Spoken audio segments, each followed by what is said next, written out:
How's it going, everybody? It is Alicia with Yoga Alicia, and today's pose that we're going to be walking through together is Locust pose, Shalabhasana. So if you haven't already grabbed your mat, let's get after it.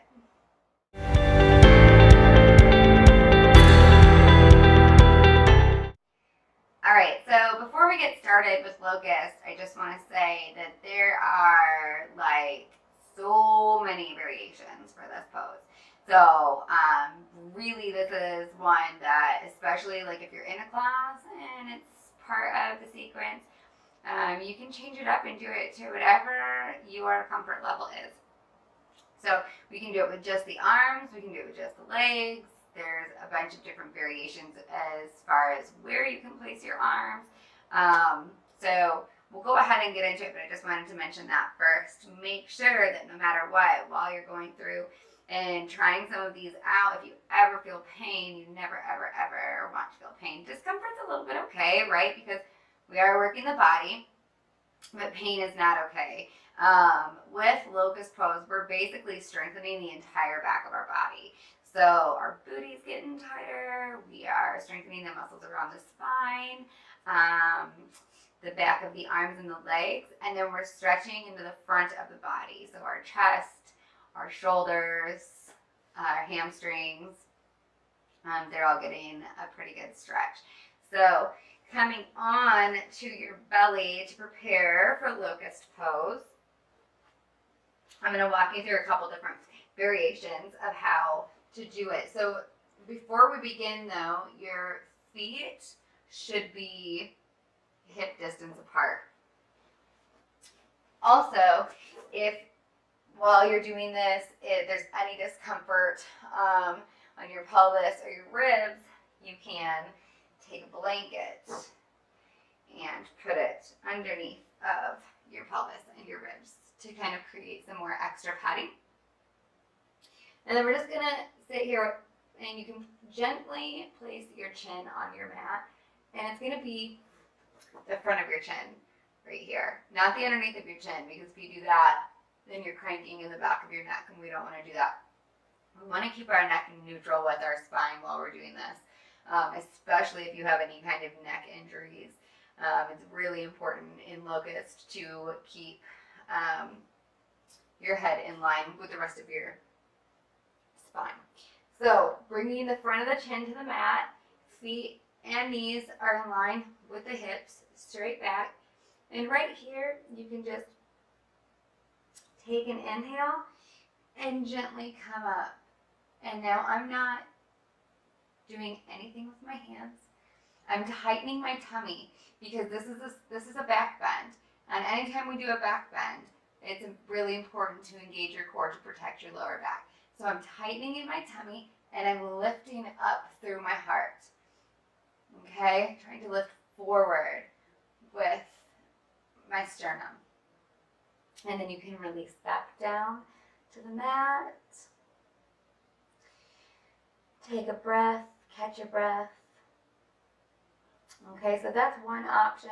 Another option is you can have your hands by your side and then inhale up and bring your shoulders down and away from your ears, and your hands and your arms come up with you.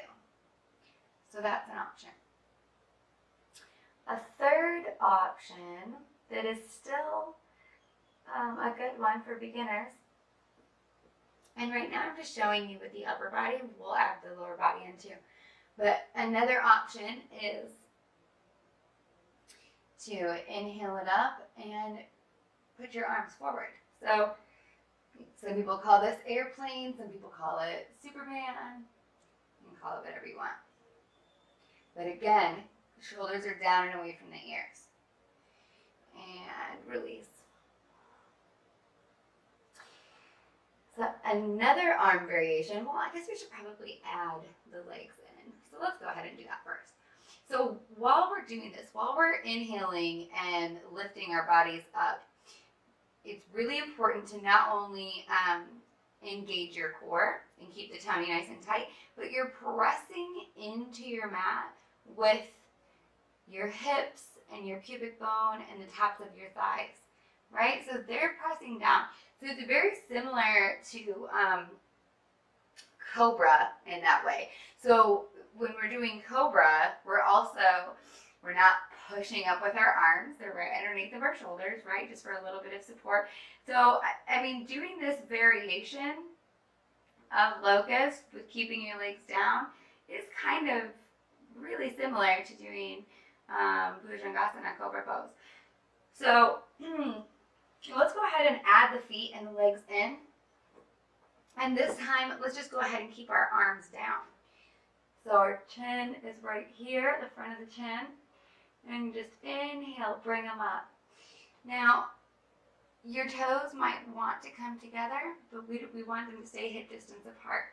So keep this like rotation with your thighs to keep your legs spread. And I just did it with my upper body, but whatever. You get it. You can do it with just your lower body or your upper body. If that all feels all great to you and you want to try to increase the difficulty, the next level would be to interlace your fingers behind your back, and then with inhalation, come up here. Okay, so that's an option. And then another option would be to place your hands underneath of your thighs. And I don't really want to get into that one too much because this really is more for my beginners out there. And I don't want everybody to be super safe and careful and listen to their bodies and go at their own pace. So for now, we'll just stick with that, play around with it a little bit, like try it with just the legs, try it with just the arms and the upper body. Whatever you do, don't clench your butt. Like, you might want to, but really that's putting more pressure on your lower back. So yes, we're tightening in the booty, but we're not clenching it. Like, you're not clenching it, whatever. So we want to protect our lower back.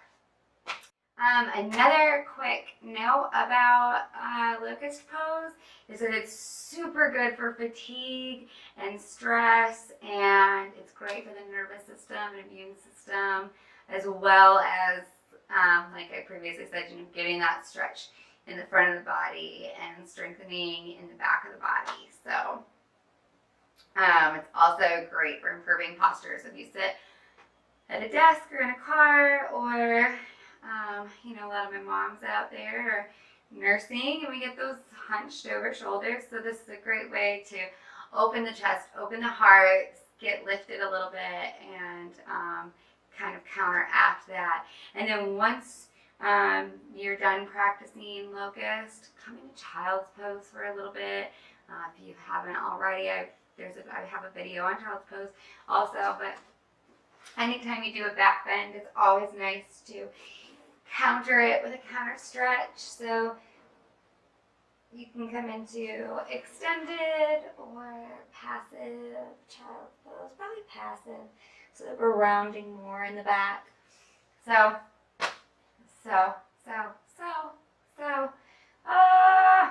think I should get hypnotized to stop saying so.